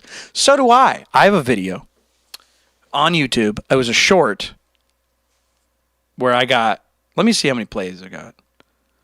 It was the one where I did the Linkin Park scream, where a lot of people got mad at me. I was very frustrated by that. But let's see here. Analytics. Here we go. I do pay attention. I'm actually very happy YouTube does this because it is very cool to see what's successful, what's not, and all that stuff. Let's see here. Content. I hate it when it calls it content. They're videos. Why are they called content? They're videos. Come on, man. So let's see here. Most viewed. That should be a thing, right? Top shorts. Top shorts. Yeah. Okay, so it's the Can Patrick Gnarly Scream longer than Linkin Park. 899,000 views. I think I made like $30 off of that or something. Isn't that crazy? I mean, it is a short, so it's like, all right, whatever. But yeah, it's like nothing. It's like nothing. You make almost no money off of shorts. Revenue, here we go. Oh, I'm sorry, I made $70. Made $70. Almost 1 million views. Pretty crazy. But hey, I'm not complaining. But to put this into perspective, almost 1 million views on that. $70? This 118,000 plays, not even close. Not even close to that. It's like way less. I make so little off of the music, it's embarrassing. So in one day streaming with you guys, because you guys are so generous and very cool, that is like a whole year's worth of streaming. It's almost like music is so disposable. It's like, why even bother making music? It really is. Isn't that insane? It's absolutely crazy. Yeah, you get, I could actually look at the splits. Actually, hold on. Let me pull this up. Let me see if I can find this. Bank. Yeah, here we go. Breakdown by song. Let's see here. I'll pull this up. Yeah, the entire time I've been having music on here. That's a different story. But let's see here. Let's look up. Where are we at? I think this just shows bank. Where's the thing? Where is it? See excruciating detail. Here we go. Show tiny fractions. Okay, here we go. I'm going to zoom in so it's easier to see. Can I pull this over? Okay, hold on. Let me pull this up. This should show some information. Okay. All right. I don't want to show too much information because it's like crazy, but all right. So you should see these are all the splits. Look at this. Day Old Me from TikTok, 7 plays. I made 0.006 cents from 7 plays on TikTok. That's insane. Not even a penny. I have not even made a penny. Isn't that crazy? What else is down here? I made 2 pennies off TikTok with dead athletes. Very cool. 2 cents. And you're probably thinking, Pat, doesn't that add up? It does. To pennies. Oh, it's crazy. Yeah, dude, making music now is a complete joke. That's why, if anybody asks, it's like, oh, Pat, why do you stream? Because one donation smokes everything else. Absolutely smokes it all. So, maybe I should change the background. That way I don't have to have anything specific there. Hold on, I'm going to do one of these. Do we have the media source thing? Yeah, we'll do that. Let's have the ocean background. Ocean man. That way we can kind of chat about stuff. There we go. Does this look cool?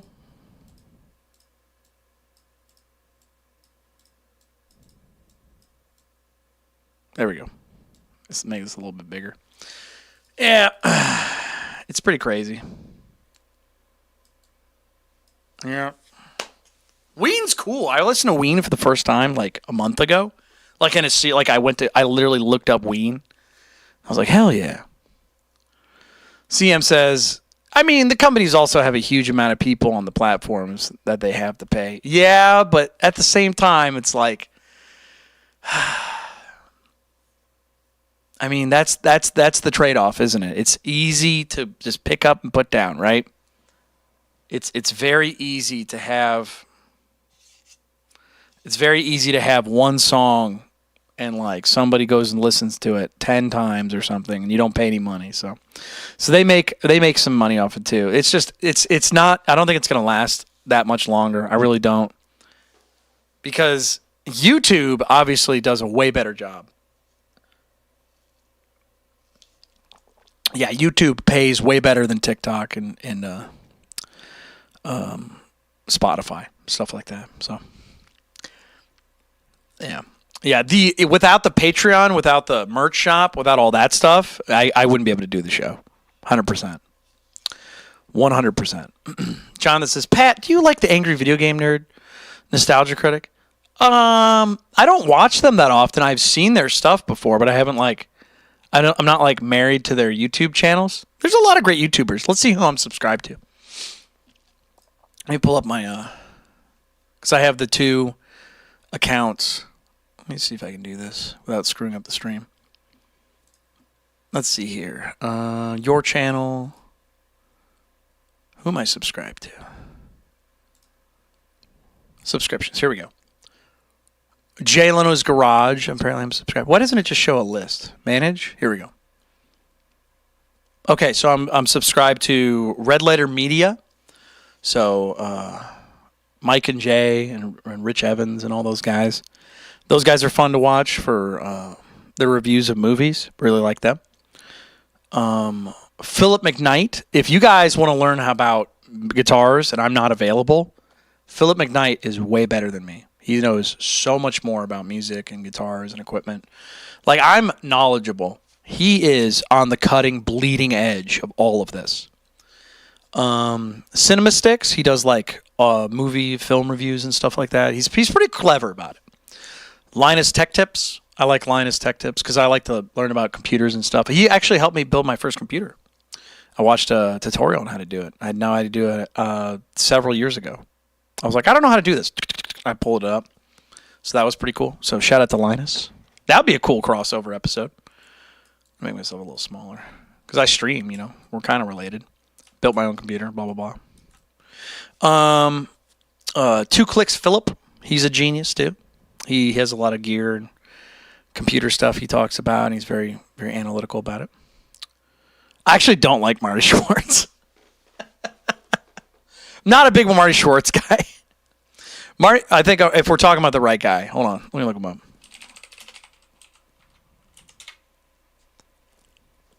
Yeah, Marty Music.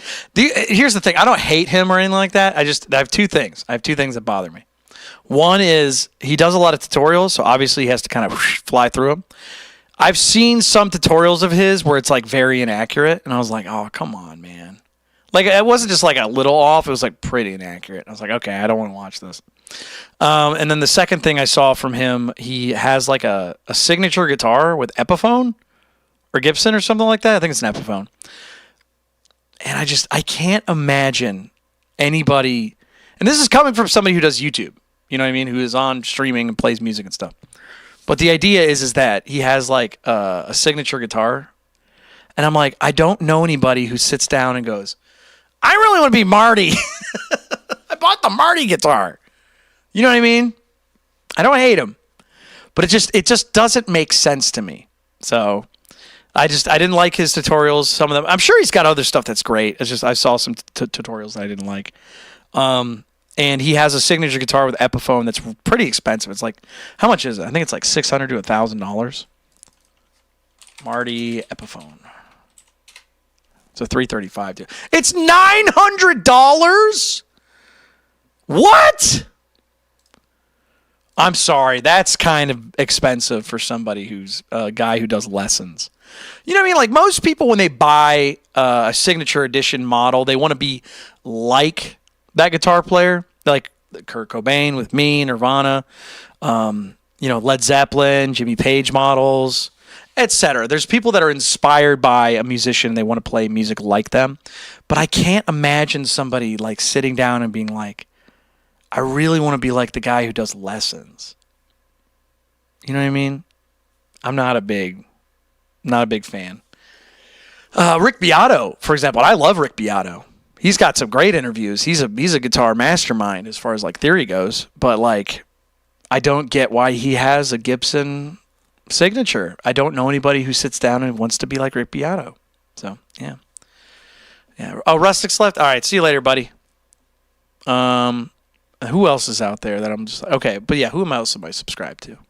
Adam Ragusa. He's getting into music, which is very fascinating. He's a food guy. He does like cooking and stuff like that. Yo Soy Matt says, I want to be like Marty. No one. I mean, again, I'm not going to disparage somebody for being like, no, I like Marty. I want to be like music like him. Cool. Go for it, dude. For me, I don't see the appeal. Adam Ragusa is awesome. Regular car reviews. That's a really great one if you want to learn about cars. So if you're like you want to get into like cars, you don't know anything about cars, you want to learn about them. It's really entertaining. It's pretty accurate. It's pretty accurate as far as the information goes. But it's interesting. It's very interesting how they talk about cars. They talk about what it means for that car to be in America specifically. I don't like when they do the episodes where they go to other countries because I'm like, I'm not Canadian, I'm not British, I'm not Australian. So it's nice for them to do that for those countries, but I'm like, I don't know anything about this. Climate Town. Climate Town's a really good one if you want to learn about how propaganda and like messaging and learning about cars and fossil fuels and things like that. Climate Town's really interesting. The idea is that like, the information's pretty much kind of settled. Like everybody's kind of like, yeah. Like I love cars. Again, I just talked about cars. Like if you want to talk about like climate change and stuff, that's a pretty good one.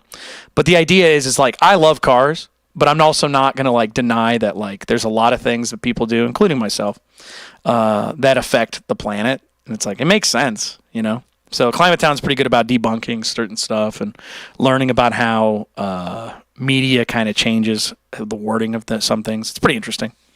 5 Watt World for learning about guitar stuff. That's a really good channel. Really big fan of learning about guitar things. He's great about learning. Like you want to learn about every Les Paul. It's like okay, let's see if I know all this stuff. Oh, I didn't. 5 Watt World is great. Who else is on here? Rationality Rules is another one for like logic and like talking about like if you're trying to talk to somebody about like religion, for example, and you're not religious and people want to like try to persuade you on things. Rationality Rules is pretty good about like being like, hey, that actually doesn't work. Here's what you want to say instead. Here's how you should talk about this. So he's really great.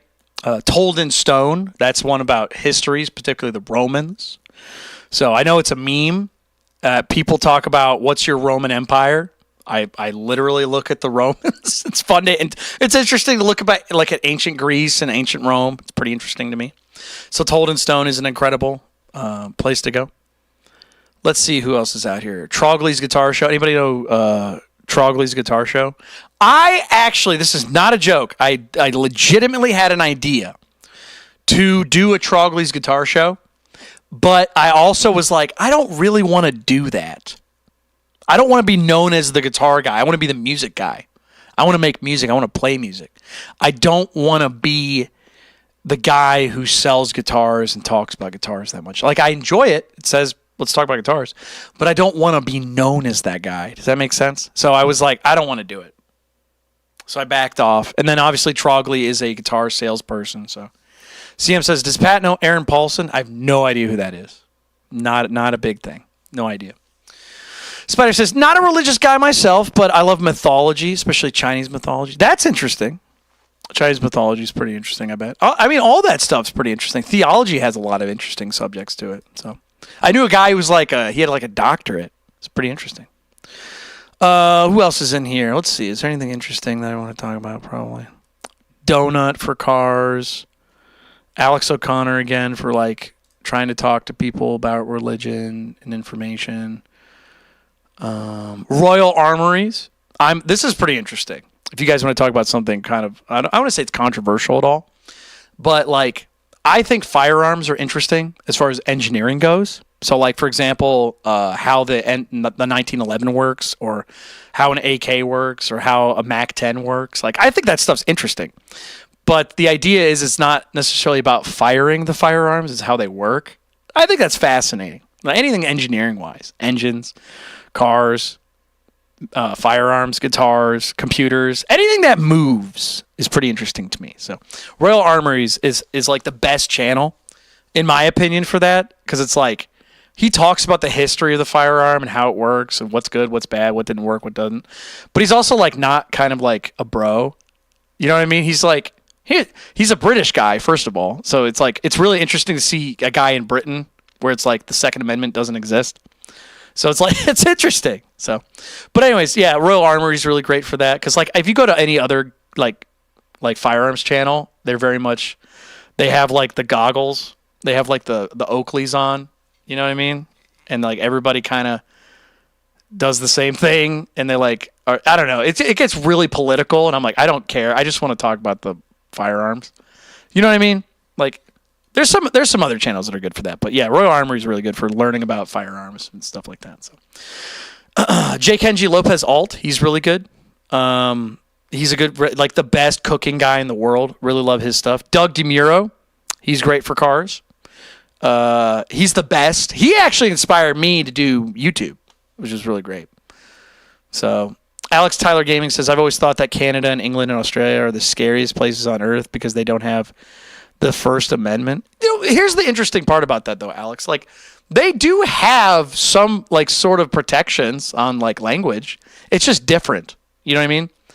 It's a very we as Americans kind of live in a bubble where we just don't really get out much. Is anybody who's an American in the chat? Who's not an American? If you're an American, let me put it this way. I have never left the country. I've gone to Hawaii when I was a kid. There was a freak vacation we went on. We never went on vacations. We got to do that. But has anybody who's an American left the country? If you have, that's cool. But most people don't. But the idea is yes, there are areas of the planet that do have certain protections on speech. It's just America's is really specific, and it's it's what we know. But it's just interesting how there's people out there that do 100% have understandings of how to talk. For example, I'll give you an example. This is what I know about Canada. So correct me if I'm wrong, if anyone's Canadian in here. But you guys do have freedom of speech. It's just that there are limits on it. Just like how in America, this is something we don't talk about. There are limits on our speech. For example, you can't directly threaten somebody. That's against the law. Even though it's speech.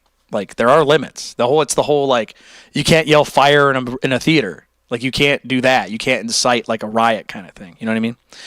That's what I'm saying is there are certain limits. There's just not that many. And other countries also have this. But for example, I know in Canada you can't be a denier of certain World War II events. You know what I mean? So it's like you can't, like, that's illegal. You can't be like a Holocaust denier. So it's like in America you can, which is like bizarre to me. But at the same time, it's like Canada. It's like if you talk about stuff like that, it's like psh, they'll get you. Oh yeah, that's from what I understand. Yeah. In Germany, same idea. If you bring up certain subjects, psh, you'll get slapped down, dude. Oh, it's crazy. It's crazy. Yeah, it's. But again, they have different subjects. I'm not going to say I'm a freedom of speech expert, but being an American, we kind of take for granted certain things, and we also just don't understand other countries and how they work. You know what I mean? It's pretty crazy. Cool Killa says, "You said it. You said it into the microphone. You said it. Even if you're using an example, you said it." They're gonna get the stream's gonna get shut down. But yeah, but here's what I'm saying is that there are certain limitations on speech. Any country has it. America is kind of we kind of live in a bubble where we don't know. We don't know how everybody operates. So yeah. Well, that's the other thing too. Like, does it make sense for Germany though? You think of all the places in the world, it's like the one that I've understanding of like speech, Germany maybe. But then again, they're like, hey, let's not do that again. But then again, you go to places in America, it's like, it's totally fine. Like, I lived in Virginia. The KKK, for example, is like, it's there. Like, you go to certain places in Virginia and you'll get in trouble. It's really weird, dude. Like, I've lived all over the country. In California, Illinois, Ohio, Virginia. I moved several different times. Like, there are people out there that abuse a lot of things like that. Not that we're getting like super off topic, but yeah, it's pretty crazy. But anyways, I just wanted to talk about that for a second because we were talking about, somebody brought up freedom of speech and I was like, it gets weird, dude. It gets weird. So, anyways, yeah. Talk about Virginia though. We have a lot of people in the Midwest and some people in the West. We don't have a lot of people East Coast. I think I'm like the only person East Coast in here right now.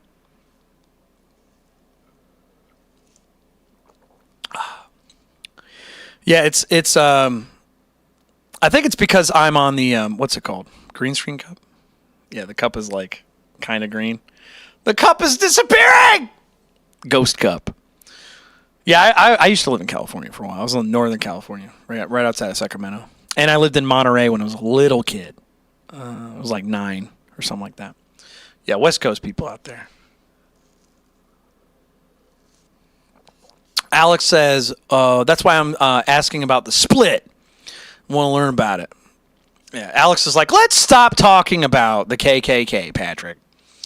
Let's change the subject to music if you don't mind. Yeah, you guys are in control. You guys are just, whatever you guys want to talk about. Tell me how the music industry works with the 50-50 split. I don't know what that is.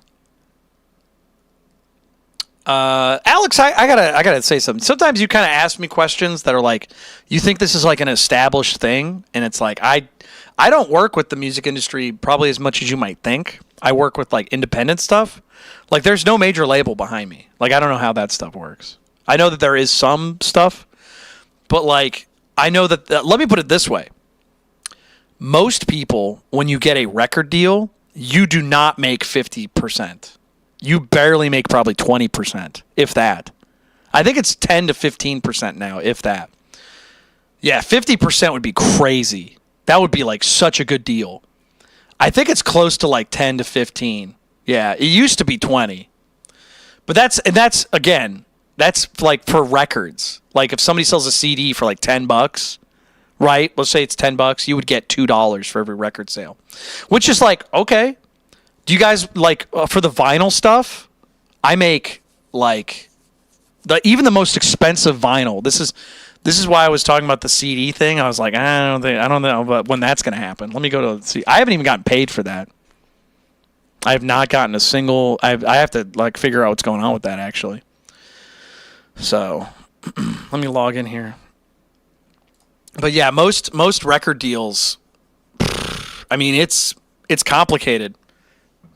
Because you got to think like the record deal itself is, here, I'm going to give you this much money, and you have to sell enough to pay that back. And if you don't, you have to pay me back. And that's like, okay, that makes sense. But it's like, I don't know, man. How much money do you need to put out a record? Michael Jackson had $500,000. He definitely made that money back. Yeah, see, I haven't gotten paid for this yet. It says 0 royalties. It's also in pounds sterling, which is also very strange. But let's assume, what was it? I think I make $8 or $6 or $5 or something. I don't know which it is, but yeah, it's a very small amount of that, of the vinyl sale. But it's like, hey, that's the deal. The deal is that either I buy the vinyls up front and then I front the cost, and if I don't sell the vinyls out, then I just lost $1,000 or $5,000. Or I have them just make it for me, and then I make very little money, but you guys get vinyls. You know what I mean? Let me put it this way. This is going to probably upset some people. I had to pay for this. I sent them money. I said, I will buy this so that I can double check the quality of it. It was like 30, how much was it? $60, $50, $40? It was tens of dollars, right? And the shipping took forever. I didn't do this for money. I did this because people wanted the vinyl. So if I don't make, let's just say it's $50. If I don't make $50, I lost money making the vinyl. That's why I'm not concerned about the CDs. That's why I have to wait. Does that make sense? Because I already paid for that. So if I don't make the money back, it's gone. That's why it's like, it sucks to have to do this kind of stuff. So let's see here. Spider says, if you had a favorite label or one you'd go get signed by, who would it be and why? I don't know. I don't know enough about different labels and what they represent and what they mean or how the freedom is. I mean, Sub Pop was cool because Nirvana, but like they're not the same company anymore. It's been like 50 years since they started, right? You know what I mean? Like, what was it, the 80s, the late 70s, early 80s? It's been a long time. Jonathan, yeah, take care, buddy. CM says, what's your guilty pleasure music? I don't know. I don't really feel guilty about the music I listen to. There's no moment where I'm like, I don't want anyone to know about this. I just like my music. I like the music I enjoy. I don't have a really good answer for that. I'm sorry. Alex, you said you're a very rare insight into music because there's not a lot of YouTubers doing what you do. I think there are. They're just probably not as available out there. They're probably not as visible. I'm sure there are. But I appreciate that. That's another thing I wanted to talk about, too. A lot of times with music and media, it's not about the best person. It's about who you found first. Because if you think about it this way, if you're watching me, you're watching my videos, and you're listening to my music, you could be doing something else. There's like what is that called? Opportunity cost. So it's like, that's why I stream every day. Because if I don't stream every day, there are people out there that will start looking for other streamers and listen to other music. And it's like, then I lose that. And it's like, oh, that sucks. You know what I mean? So I know I'm not the greatest band in the world. I mean, some people really like my music, but like Led Zeppelin hasn't been on tour for 50 years. And they outsell me like 1,000,000 to 1. And they're ghosts, you know? They don't do that anymore. So that's why you got to do that stuff pretty consistently. Let's see here. Alex says, I think Island will be a good label for you. They treated Fall Out Boy very well. Of the Trouble Pop years. Yeah, but are they the same company? You said Island Records? That's the other thing too, is that like part of the experience here is maybe someday there'll be a label that sees my music and they go, you already got 100,000 plays? You don't have a label? You're just independent? You're independent? All right, well, here's a contract. Psh, you go ahead and do this. You know what I mean? That would be pretty neat, but I don't know if I would sign it, you know? Because it's like, I already make enough money.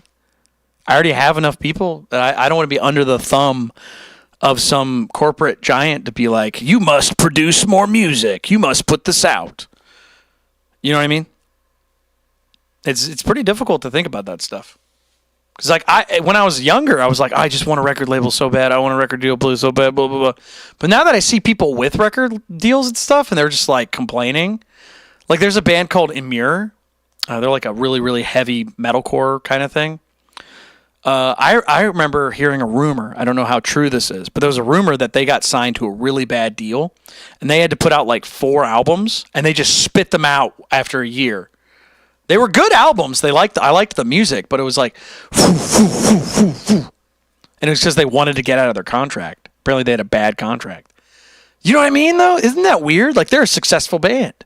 They're cool. They have signature Ibanez's, but they hate their label. So it's like, because I love working with YouTube right now. Like, this is great. Working with you guys is great. That's awesome. Yeah, I love metalcore. There's a lot of great metalcore. But it's just like, do I make a lot of money? No. But is it like, am I not under the control of somebody else? Am I creatively in charge? Like, if I wanted to buy a computer, is the label going to buy me a computer? I don't know.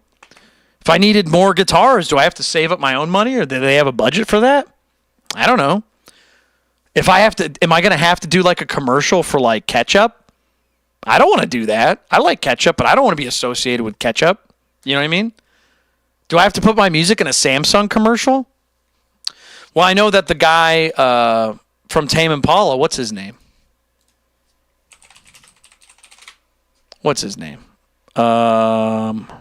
Kevin Parker. I always forget his name, which is funny because he's awesome. But yeah, if Kevin used to say like, dude, I love Samsung. They paid me like $40,000 for a commercial to use my music, and I got to build a studio. And I was like, that's badass. But it's like, I don't know. It's really weird. He works with Sony and Modular and Interscope and Island and Columbia Records. He works with all these people. He just sits in his house and makes music like I do. I don't know how he gets his stuff. See what I mean? It's really bizarre. Alex says, do labels even try to make you change what music you make? Oh, yeah. Yeah, that's a very famous thing. Deftones, for example. You know the song Mini Maggot or Back to School, Pink Maggot? Those are like Back to School was a direct result of a label going like, hey, can you like rap in your songs? Can you do like a rappy thing? Like that's what the kids like. Nu metal's like a big thing. Can you rap? Can you do like a rap thing? And then Back to School came out, and it's a good song. But they also released a version later that was more like what they wanted to do. And they talked about that. They were like, dude, we had to compromise our music for a label. And ironically, it worked. They made a lot of money. They made a lot of, they sold a lot of records. It's, sometimes the guy with the big fat cigar in his mouth knows what he's talking about. But at the same time, it's like, is it about selling like records, or is it about being musically honest? Because I never listened to Back to School. I listened to the original version. I like that way better. Like if I made a record, would they have me cut certain songs off? That happened to Nirvana. When Nirvana was making In Utero, that happened. They had to like re-record like Heart-Shaped Box and other stuff. And it's like, I think that was the right call. That was the right move. The rest of the album sounded sarcastic and like annoying. Like, I love the album, but, like, I would have been very upset if they changed Heart-Shaped Box. See what I mean? Yeah, I mean, it's not necessarily about having fun, necessarily. It's about being honest with your work. Because, like, I put in a lot of work with my music, especially the new album. But it's like, I didn't have fun doing it. Like, I was not having a good time when I was recording. I hate recording. Recording kind of sucks. Like when I'm sitting down, having to do something over and over and over and over and over and over again. The fun part about music is writing it, performing it, and getting it right. The bad part about making music is getting it on the record exactly the way you want to, because that takes so long. And you can't just decide that, I'm going to do it in one take. You know what I mean? You have to get it right. You want to get it in the like if you played the song perfectly, that's the way you want it done. But recording's weird, man. Recording kind of sucks. Like, also, like, another thing, too, is I don't go on tour. So I don't know how that works for most people. When I used to play shows, like, going on tour, I just drove a couple hours. I didn't drive, like, 10 hours. You know what I mean? Can you imagine having to like drive for 12 hours a day from city to city to city? That would be terrible all the time. You know what I mean? You're away from your family. You're away from your friends. But like, lucky for me though, like I don't have to worry about that too much. But yeah, man, like Michael Jackson, there's a famous Michael Jackson interview where he's talking and he like very candidly, like very obviously is like, I go through hell. I hate touring. I go through hell when I tour. And then the guy who's like interviewing goes, Michael, can we like not make it so negative? He's like, but I hate it. I hate it so much. And then they go, let's do it one more time. And then they go back and they go, Michael, how do you like touring? He's like, I love it. Everybody just starts laughing at how like obvious he's lying about it, but like how convincing he's lying. It's so funny. Michael, how do you like touring? I love it. I love touring. That's what I'm saying. It's like I don't have those experiences. Like I like driving my car. I like driving a nice car. I don't know how I would feel about being in a bus, you know? What if I had to drive from like Salt Lake City to like LA? That would be a long drive, dude. I don't know. Anyways, that's the whole thing I'm talking about is like if you want to do music, it doesn't pay well anymore. I mean, it kind of never did, but it's even worse now. Even when you do sell records, you don't make as much as you think. And this is the other thing, too, is this is coming from me, who's like not a highly successful person. Like if I was Post Malone, obviously it'd be a different story.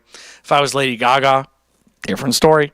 You make the records, you make enough money to be able to complain. But yeah, you don't really get that with me. With YouTube, though, let me put it this way. I am very happy being like middle class, like the lowest middle class ring you could be. The lowest middle class probably tier. Just playing music the way I want to and doing the show the way I want to. And again, that's because of you guys. Anybody who's watching right now, it's a great experience. I'm complaining about Spotify paying me. I'm not complaining about people listening to my music. Does that make sense? I'm happy that I can like play music, my music, write stuff, do what I can with you guys and have a good time doing it. You know what I mean? Exactly. I'm doing what I love. I don't have to be a millionaire. I'm probably not going to be. You know what I mean? But the dream is not to do that. When I wrote the song Get By with my friend Kyle Montgomery, I didn't write that as a joke. He didn't say those things. He didn't think those things as a joke either. It's funny, but it's dead serious. I just want to get by, have a healthy life, be happy, live off the fat of the land, and be a musician. You know what I mean?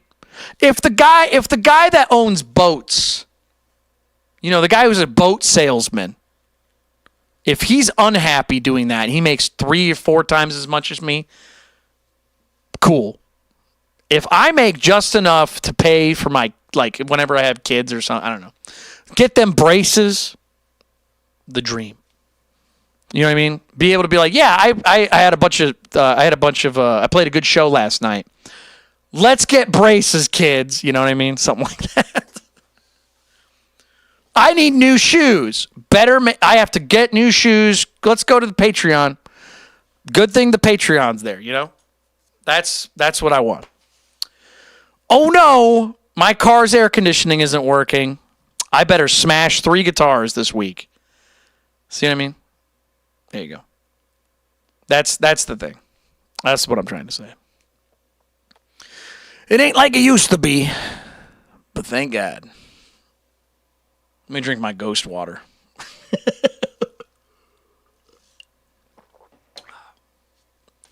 Spider says, speaking of joke music, I wouldn't call you do a lot of parentheses, which is very funny.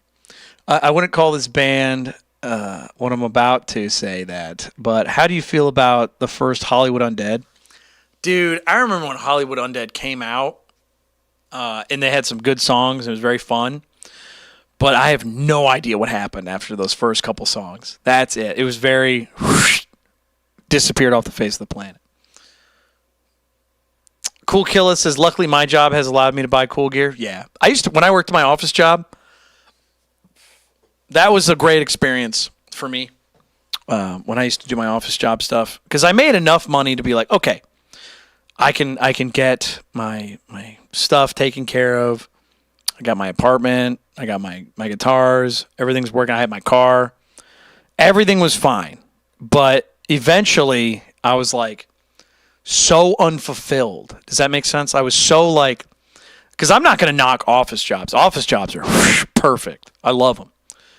But I was so unfulfilled. I was like, I'm not doing anything I want to do. Like when I made Nothing New, I worked at my office job. When I made Endless Growth in the Finite World, I worked at that same office job. You know what I mean? When I actually all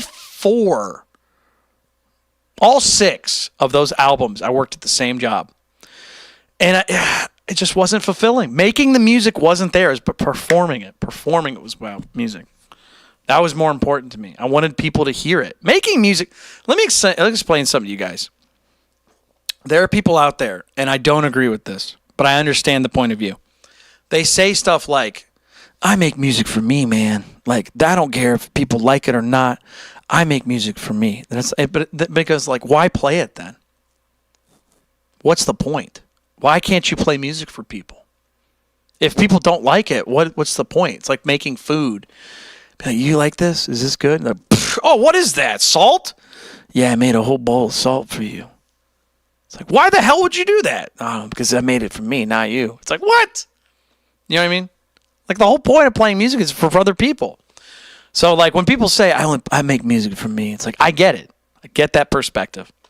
I could never do that. I make music. I was watching a documentary on Brian Wilson from the Beach Boys, and he used to say, like, he had that lost period of time when he was suffering some really bad mental illness, and he was like basically confined to a bed. And people who knew him used to say, like, you'd go visit him, and Brian would play you a song. He'd be like, do you like the song? And everybody be like, yeah, Brian, that's great. It's great, man. He'd be like, all right, cool. He wouldn't record it, wouldn't do anything with it, but he would play it. As long as you smiled and you liked his music, he was like, all right, cool. That's all he wanted. I got that same idea. I want to make music for other people to enjoy it. You know what I mean? I want that experience. That's what I want. You know what I mean? Yeah, Cool Killer. You say since the pandemic, right before the pandemic, that's when I decided to go solo, and everything kind of just shut down. That's when I was like, okay, enough of this trying to find band members BS. Let's make music. Let's do this. CM says, we love the music, Pat. Thank you. But yeah, you could definitely tell from the first album to the last album, I didn't know what I was doing. I still don't. But I think I'm figuring it out. You know what I mean?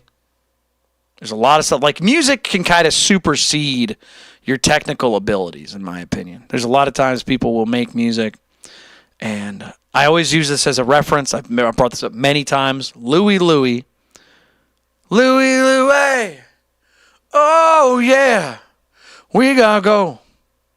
Ay. Like, that was recorded so poorly, and it was such a smash hit. It just goes to show your technical limitations only exist.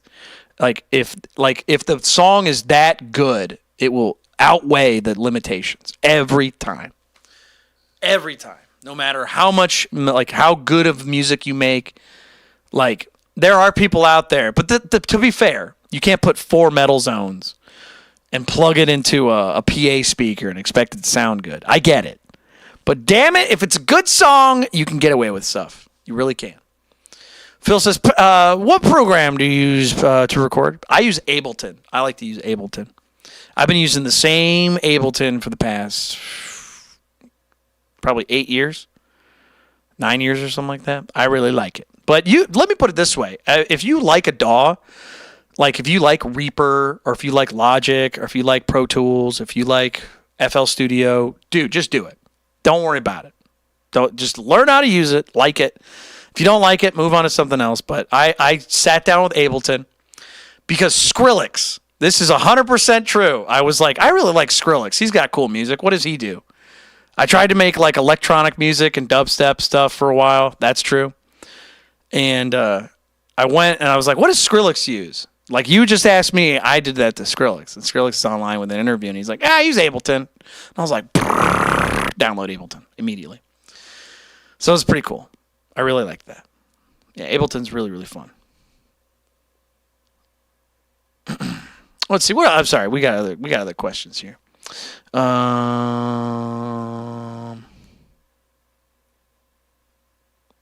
Spider says, how do you feel about Puddle of Mud?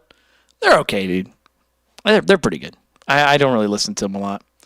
They have some fun songs, but I never was like a super fan. But they're okay. Alex Tyler Gaming says, do you think more artists should be indie? Nah, they should do whatever they want. I prefer being independent because I'm annoying. But yeah, I like what I'm doing now. But obviously, if I signed with a label, they would be able to take care of things.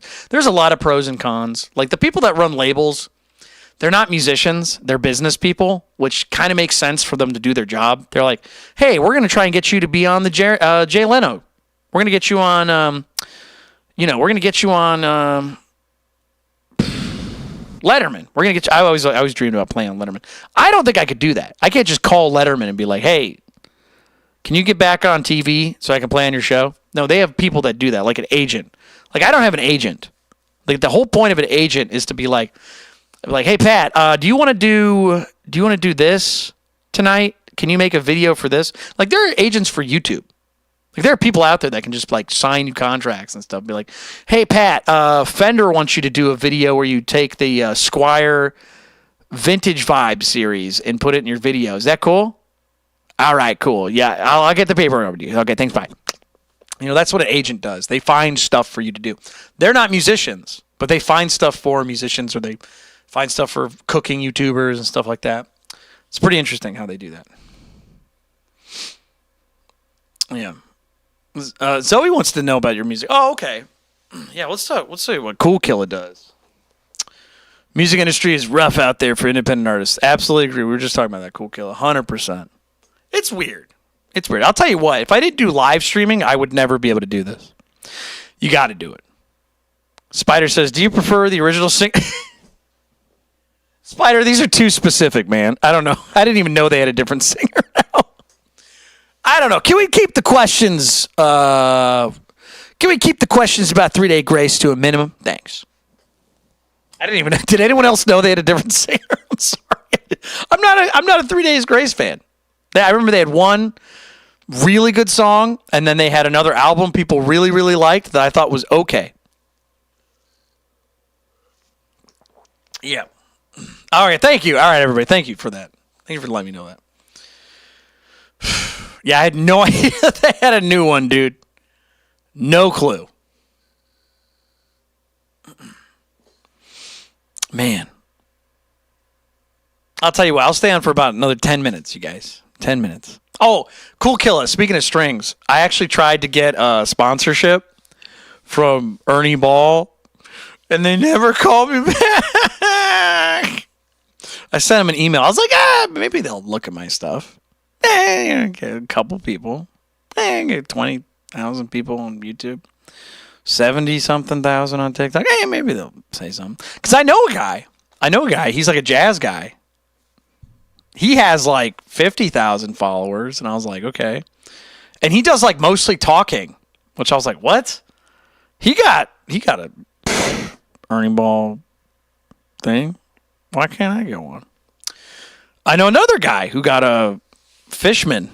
He got a deal with Fishman. He got some pickups, or he's like a, what do they call that? Endorsee. He's an endorser. Why can't I get a Fishman thing? Fishman's cool, I guess. Can I get some? Come on, Seymour Duncan, DiMarzio. Come on, Siegel. Come on, Fender. Help out the show. I'll say nice things because I do like your stuff. Come on, Deoxit. Come on, Spam. Come on, Bush's Baked Beans. I'm nice. Yeah, let me get Yamaha. Dude, Yamaha, that would be amazing if I got a Yamaha endorsement. Do you know how many acoustics I would get? Oh, it'd be outrageous. Maybe they look at me and they're like, is this the guy that smashes pieces of shit guitars? Is this the guy who smashes guitars? Get him out of here. What do you do? I play music on stream. Do you smash guitars? Yeah. Get him out of here! Get out of my office! That would be so funny. Unreasonable. Yeah, the guitar smashing is probably not the best look. But I mean, Fender looked the other way when Nirvana did it. Why can't? Is the Yamaha company that does music stuff the same one that does cars? Yes. Unbelievably, yes. They're the same one. They do a lot of really cool stuff. Yamaha's like industry is insane, and I support every single step of it. Yamaha, let me know what's up. Dude, for real, if I got a Yamaha endorsement, that'd be sad. Yeah, that was the dream. Originally, I don't know if you guys know this, but I actually didn't take, I didn't allow gifts or paid donations and stuff like that. The whole dream, I said, everybody just keep following me, keep subscribing. The whole dream is that I would get an endorsement, and then people, like, they pay me money. You know, like Burger King would be like, hey, what's going on, everybody? It's me, Patrick Darley, brought to you by Burger King. And that way nobody would have to pay me out of their own pockets. It would just be a company. But then everybody did it anyways. And I was like, all right, I guess if that's what people want, I'll give it. Let the people have it. You go ahead. Because people be like, if I pay you money, will you play my song? Please pay my money, or please play my song. Yeah, dude, that Yamaha was sick. I have to buy one of those again. I really miss that guitar. I've been trying to find, like, used models. Like, I mean, I could just Google the exact model number, but I want to find it, you know. I could just Google it and buy it, but I don't know. I don't want to smash it. I kept the neck, though. I kept it on my I have a box with all my, like the Ibanez, too. Yeah, man. Oh, yeah, that was crazy.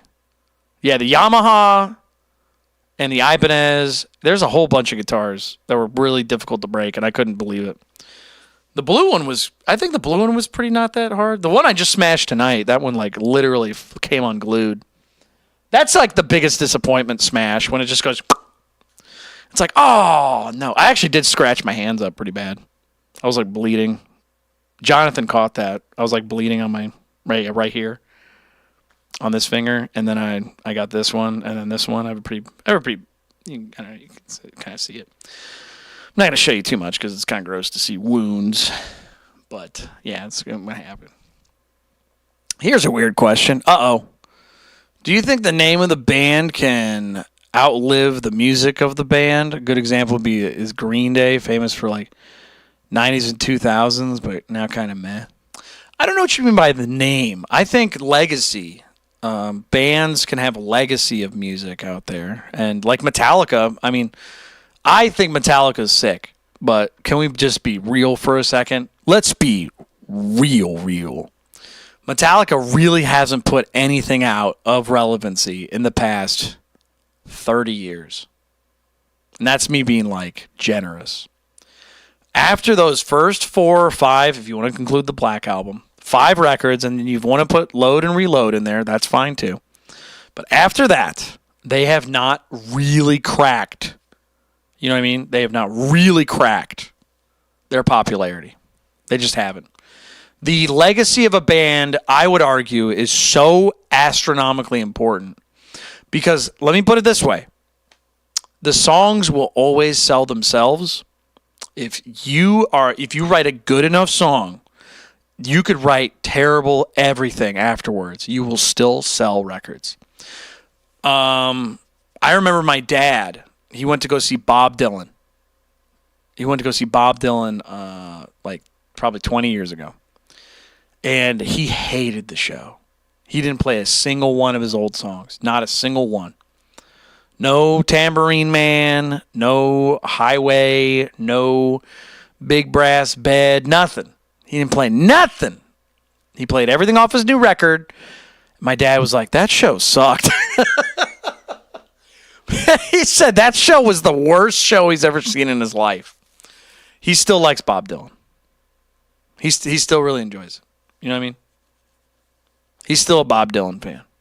But, like, Your legacy for music is astronomically important.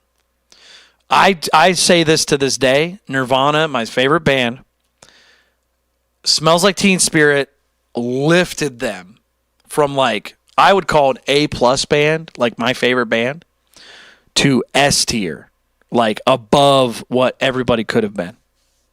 They absolutely, like Smells Like Teen Spirit lifted them. There's absolutely, without a doubt in my mind, if they hadn't written Smells Like Teen Spirit, they would have been big, but they would not have changed the world. It's a huge deal. It was such a huge deal. I know people say you don't like it. I'm not saying if you like it. My point, though, is that your legacy with certain songs, you could literally put out dog shit for like 30 years. But if you're the band that wrote, Smells Like Teen Spirit, if you're the band that wrote Stairway to Heaven, if you wrote The Wall, just the one album, you would crush. You would crush. There's so many bands like that where they just haven't put anything out that's relevant or like even considered good. I saw a concert not that long ago, just like how my dad saw a concert, and I remember seeing it, and I remember going like, I don't like the new stuff. They're only playing the new stuff, and I get why. You get tired of playing like certain songs, you get tired of playing bands and stuff like that. But the idea is that if you don't appeal to those people still, like nothing but the hits, you're going to lose them. You're going to lose those people, and it becomes a bad experience.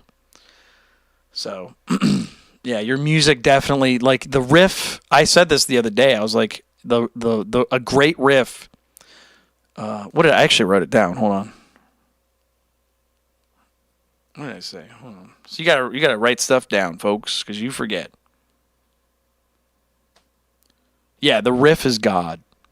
If you write a beautiful vocal line, you write a beautiful little track, the riff, the part that people remember, the part that really just grabs you, like Iron Man, the riff is God. If you can't write a riff, if you can't write a part of the song that really just whoosh, lashes onto people, you ain't got nothing. That's what people remember. That's what people know you for. That's your business. That is what you do. You could be a great singer, but you can't write a part of a song that really just sinks its teeth in you and won't let you go. You got nothing. The riff is God. And people worship it incessantly. Look at Ozzy. He put out some great songs, but Black Sabbath, that's what he's known for. So, it wasn't even his stuff. It was Tony Iommi. But anyways, he's a great voice. He had some good stuff. But Tony Iommi, that was Black Sabbath. Alex says, part 2 to that question. What is the difference between a one-hit wonder band and something that has one good song with a bunch of their okays? I have no idea what you mean by that. A one-hit wonder, I mean, people just don't know their other stuff. One-hit wonder, man. They wrote one song. People liked it. I mean, there are examples of bands where they have like one song that everybody knows, but they have other stuff that's really good. I mean, people would consider Nirvana to be like that, to be honest. There's a lot of people that think Smells Like Teen Spirit's their only song. That's not a joke. Bowling for Soup, 1985. Yeah, sure. I'm sure they have other good stuff. They had 99 Red Balloons, which is a cover. 99 and Red Balloons. They have a couple sneaky ones, I'm sure. Yeah, that is more of an opinion thing. One hit wonder, though. I mean, like if they had zero success. Oh, it's the final countdown. What is that? Who did that? Europe? Have they written any other song? I don't know. It's the only one from them I know. Have they written a single other song? Dude, they released an album in 2012, 2015, and 2017. Are you out of your mind? Is that real? Is that real? No way. That's crazy. Well, I'll tell you what, you guys, it is 2:30 in the morning. I got to get off. I'm getting tired and I'm not making sense anymore. I'm talking about Europe. The final countdown. So I'm going to get off, you guys. You guys are very cool. Thank you for hanging out with me. I will say things are looking kind of grim for the second channel, though. Let me put this in perspective. When I started on YouTube on my other channel, we would get like maybe 5,000 viewers, 10,000 viewers, right around there at the most. After like 5 hours, we've been streaming for 2 hours. We got 293 people. So we got to figure this out pretty quick. It's probably because it's the middle of the night. It's after the show. So I might have to stream earlier. That might be the move. So we'll see. Now, you guys like it. I appreciate you. But remember how I was talking about the whole CD thing? If you don't want to spend opportunity cost, you don't want to spend time on something when you could be doing something else. Like, I could be working on my album. How many of you guys want to hear the new record, right? I could also be editing videos because I want to put some videos on this channel, stuff like that. Maybe that's the move. Maybe I should really focus on videos for this channel and maybe do earlier, like, talk show stuff. I don't know. I'll have to figure it out. But I do know that 300 people after 2 hours is abysmal. Anyways, I got to get off. Thank you guys so much for being here. This, again, is not a cut on you guys. But you gotta weigh what you can, you know what I mean. Choose your battles, what I'm trying to say. Anyways, I got to get off. Good night, everybody. Thanks for being here. If you had a great time tonight, tap that screen, subscribe to live. But I got to get off. I will see you guys tomorrow, though. Thanks for being here. You guys are awesome. I'm glad you got some insight. But good night, and I'll take care. Or I'll take care. You take care. I'll see you later. That's exactly why I'm getting off. All right, bye.